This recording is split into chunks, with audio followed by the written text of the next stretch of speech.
নবদ্বীপের ৯টি দ্বীপ পরিক্রমার ডে নাম্বার 2 আমরা পরিক্রমার সঙ্গে সঙ্গে চলে যাই সীমান্ত দ্বীপে। সেখানকার ঠাকুর দর্শন করে হাঁটতে হাঁটতে চলে যায় চাঁদকাজি সমাধিস্থলে। আর এই গাছটি যেটি দেখতে পাচ্ছ এটি স্বয়ং মহাপ্রভু নিজের হাতে লাগিয়েছে। তারপর সেখান থেকে আমরা চলে যাই শ্রী শ্রী জগন্নাথ বলদেব সুভদ্রা মন্দিরে। এত সকালে ঠাকুরকে জাগায়নি তাই দর্শন হলো না। মন্দির চত্বর চারপাশে ঘুরে দেখলাম, খুব সুন্দর সাজিয়েছে আর ফুল দেখে তো মন ভরে গেল।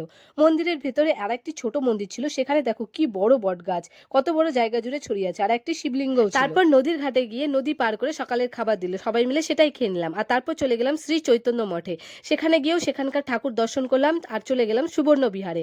সেকেন্ড দিনের পরিক্রমা এখানেই স্থগিত হলো। সেখানে একটু রেস্ট করে আমরা কয়েকজন মিলে বেরিয়ে পড়লাম শান্তিপুর ঘোরার জন্য। প্রথমে আমরা গিয়েছিলাম বাবলা শ্রী শ্রী অদ্বৈত পাঠ মন্দির, সেখানকার সমস্ত ঠাকুরকে দর্শন করলাম। আর তারপর সেখান থেকে আমরা চলে গেলাম শ্রী অদ্বৈত অঙ্গন বড় গোস্বামী, সেখানকার অদ্বৈত প্রভুর বাড়ির ধ্বংসাবিশেষ দেখলাম আর এই মন্দিরের ঠাকুর। আর এই যে এই শিলাটি দেখতে পাচ্ছ এটি হলো নারায়ণ শিলা। তারপর আমরা গিয়েছিলাম শ্রী শ্রী রাধা শ্যামচাঁদ জিউ মন্দিরে। এই মন্দিরটা ছিল অনেক বড় আর ঠাকুরের তো কোনো তুলনাই হয় না। আজকে লাস্ট মন্দির ছিল শ্রী শ্রী রাধা মদন গোপাল জিউ মন্দির। ডে 2 এখানে সমাপ্ত। দেখা হচ্ছে ডে 3 তে।